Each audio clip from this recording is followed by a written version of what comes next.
छत्तीसगढ़ी गाने देखने के लिए हमारे YouTube चैनल को सब्सक्राइब करें और नए अपडेट्स जानने के लिए बेल आइकन के बटन को क्लिक करें।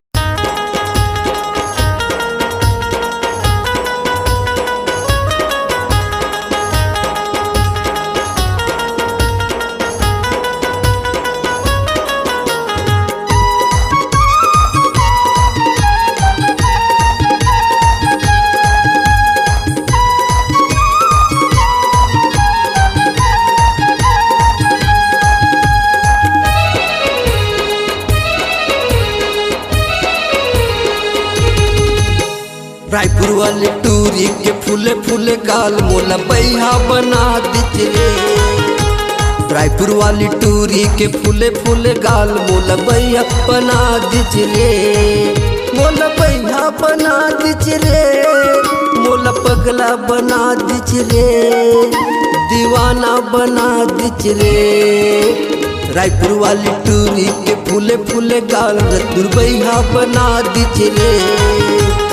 बिलसपुर के टूरी के फूले फूले गाल मोला बैहा बना दिचरे।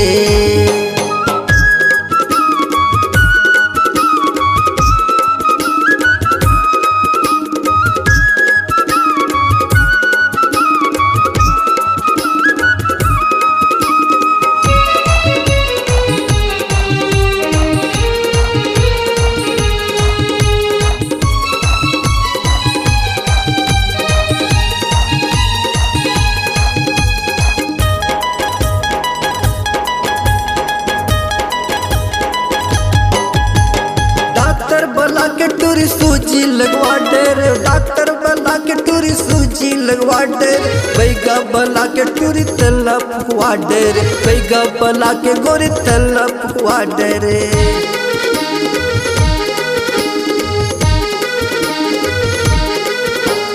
डॉक्टर बला के टूरी सूजी लगवा डेर, डॉक्टर बला के टूरी सूजी लगवा डेर।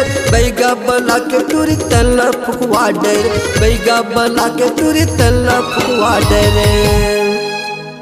कते सुघर गोरीला गढ़े भगवान मोर दिल्ला लगा दिचरे। बिलसपुर के टूरी के फूले फूले गाल रतुर बैहा बना दिचरे।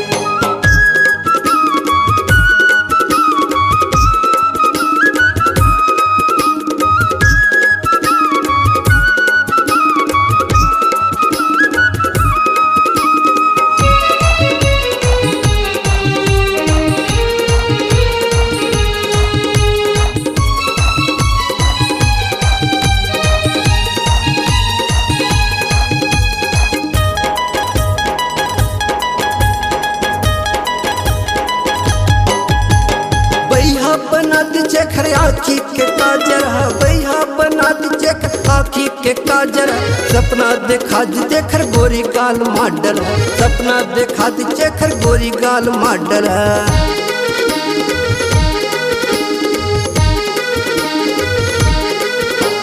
बैहा बना दीजे खरे आँखी के काजर है, बैहा बना दीजे आँखी के काजर है। सपना देखा दीजे खर गोरी गाल मॉडल है, सपना देखा दीजे खर गोरी गाल मॉडल है। कते सुघर गोरीला गढ़े है भगवान मोर दिल्ला लगा दिचरे। बिलसपुर के टूरी के फूले फूले गाल रतुर बैहा बना दिचरे।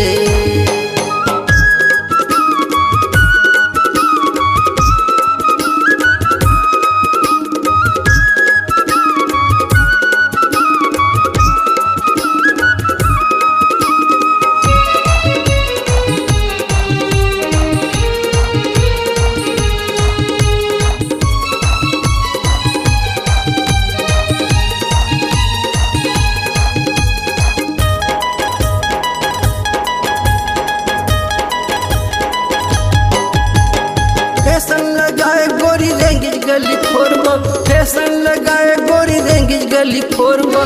लाल टपक भैया नवा फुल पेंट मा, लाल टपक भैया नवा फुल पेंट मा।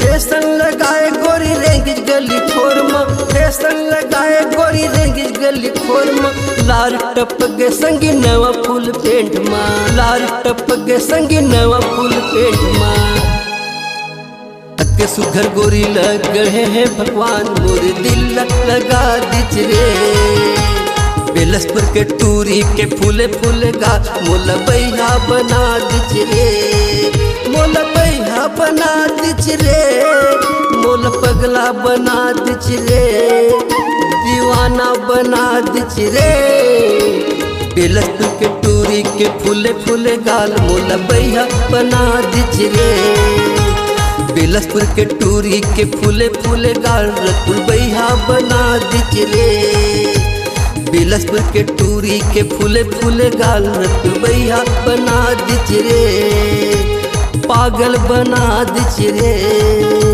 दीवाना बना दिच रे दीवाना बना दिच रे दीवाना बना दिच रे। आपकी आवाज ही आपकी पहचान है। यदि आप अपनी आवाज को एक नया आयाम देना चाहते हैं तो चले आइए मल्टी ट्रैक डिजिटल रिकॉर्डिंग के लिए AVM audio video studio Khamtarai Raipur. Mobile number 9301523929 और 7869646201।